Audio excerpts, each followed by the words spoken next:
today's puzzle is called Uh-Oh. I'm going to give you clues for 2 words. Each word has 2 syllables. The first syllable of the first word has a short U sound, as in Change this to a long O, and phonetically you'll get a new word that answers the second clue. For example, if I said absolutely beautiful and an old-style punishment, you would say stunning and stoning. Okay. All right, number 1 is General George at the Battle of Little Bighorn, and something to set a drink on. Custer and coaster.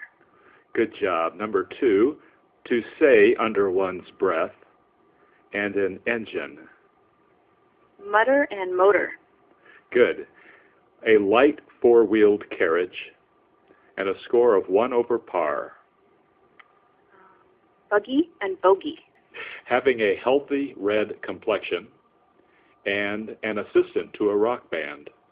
Ruddy and roadie. Good. A little fat, and actor McGuire. Tubby and Toby. Uh-huh.